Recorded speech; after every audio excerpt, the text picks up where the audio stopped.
I am Sanobar Rehan of Botany Department from Allama Iqbal College, Bihar Sharif, Nalanda. We are going to discuss the life history of Kara, which belongs to class Chlorophyceae, order Carales, family Caraceae, genus Kara. Occurrence: Kara prefer to grow in stagnant water, fresh water, and saline water. It is popularly known as stonewort due to heavy incrustation of calcium carbonate. Some important species are Kara fragilis, Kara zalimica, Kara corallina. Now let's study the structure. The main axis, being divisible into node and internode, bears dimorphic branches in vertical order resembling miniature horse tail, that is equisetal. It is of two types of branching in this plant: branching of limited growth and branching of unlimited growth. Branching of limited growth: verticillate arrangement of several such branches at the node of both the main axis and the branches of unlimited growth is a characteristic feature.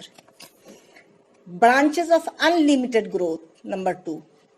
These which are born at the node of main axis arising from the axial of dwarf shoot are dimorpho-anatomically identical to the main axis. The main axis, long shoot and dwarf shoot have characteristic cortication at their internode, that is large internodal cell. Central cell is encircled with several peripheral cells, being relatively smaller. Now let's study the cell structure. The barrel-shaped internodal cells are relatively too much bigger than the nodal cell, which alternate one another. The monokaryotic cell contains several discoid chloroplasts at its periphery. Plastid are devoid of pyrenoid. Oil droplets are reserve food occur in vicinity of vacuolated cytoplasm. The cell wall is made of cellulose and pectose in addition to incrustation of silica and calcium carbonate. Now let us study the reproduction.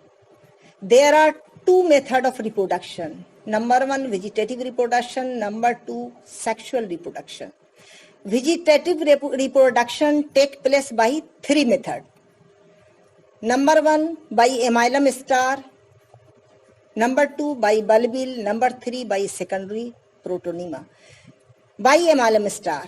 The amylum star consists of several starch-filled cells arranged like a star. It develops at the basal node of main axis. Number 2, by bulbil. These are tuber-like body developing on the rhizoid. Example, Kara aspera. In Kara baltica, the unilateral bulbil develop at the node of the main axis. Bulbil are the pyrenating body. Number 3, secondary protonema. It is usually developed as a lateral appendages from the basal node of the primary protonema. That is in juvenile plant. It is the filamentous photosynthetic structure divisible into node and internode and has filamentous rhizoid at its basal node. It is usually formed during the course of germination of oospore. It may also develop from the surviving node of the older thallus after liburnation, dormant apexes, or the ring of primary rhizoid. Now let's study the sexual reproduction. The sexuality is oogamous and the plant is usually monoecious. Dioecious in case of Kara wallichii. Multicellular jacketed sex organ develop at the node of dwarf shoot arising from the axil of stipule. They are arranged in juxtaposed order, having an oogonium vertically upward and the antheridium downward. Now let's study the development of globule in Cara. The globular yellowish or reddish antheridium is perfectly spherical, which remain attached with the nodal cell by means of its one-celled pedicel.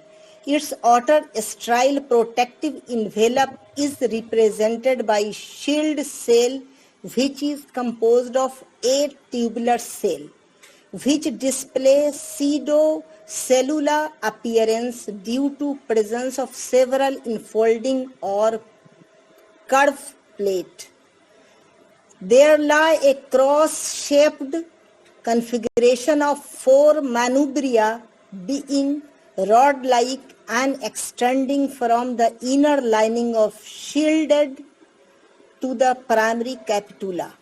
The tip of each of manubriae bears 2 primary capitula. Thus, there are 4 to 8 primary capitula being fitted together.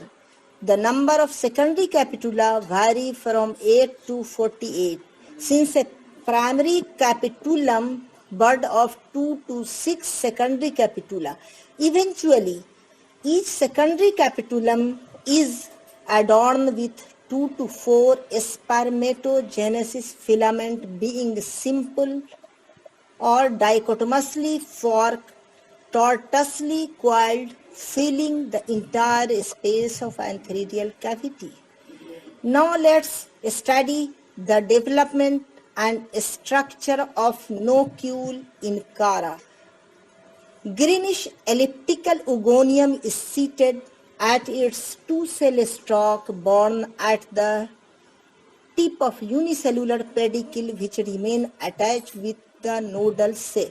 The oogonium proper contain an elliptical ovum being covered by a jacket of 5 siphonous cells twisted spirally clockwise. The oogonial tip is adorned with a crown of 5 corona, being one-celled high. Each coronal cell corresponds to an individual tube cell of the jacket.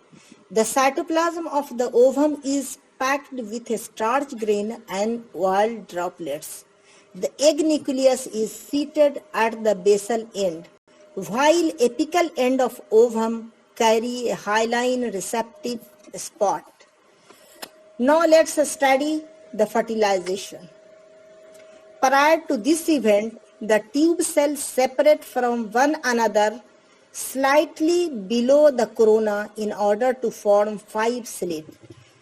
Through these slits, antherozoids find their entry, but one of these makes its way as per the gelatinized apex of the oogonial wall. By penetrating the ovum at the receptive spot, it comes in contact with an egg nucleus, cast off its flagella, and finally fuses to form a diploid zygote nucleus.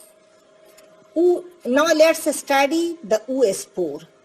The zygote, by secreting a cellulose wall around its get, transform into an oospore, which resides the oogonium for a time being. The jacket hardened to form a nut-like shell, being blackish or white due to deposition of calcium carbonate.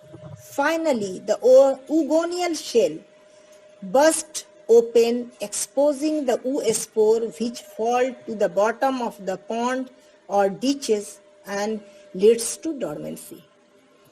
Now let's study the germination of oospore.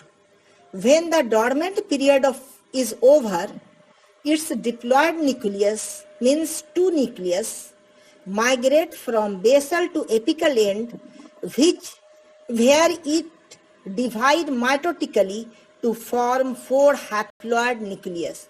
In the next step, the oospore divide transversely in such a way as to form 2 unequal cells, that is, the smaller lenticular cell being uninucleate, and the bigger basal cell with 3 nuclei, which later on degenerate. At this stage, the wall of oospore lying opposite the lenticular cell rupture. The lenticular cell then divide vertically to form a protonemal initial and a rhizoidal initial, which subsequently form the primary protonema and primary rhizoid respectively. The primary protonema, on account of its proper development, transform into a newborn baby plant by developing secondary rhizoid at its basal node, from where secondary protonema as a vegetative propagules may sprout. The primary rhizoid is a temporary structure surviving for a time being, while the secondary rhizoid being persistence. Now let's take a look at the graphical life cycle of Chara. In vegetative reproduction, there is no use of gamete. There are 3 methods of vegetative reproduction, which are amylum star, bulbil, secondary protonema. Now in sexual reproduction, gametes are very much involved in this method. Male gamete is known as globule and female gamete are called nucleus. Globule, which are found in antheridial cell, form antherozoids. Nucleus, which are found inside gonium, form egg. Antherozoids and egg fuses to form zygote, which form protonema and ultimately form new plants of Chara.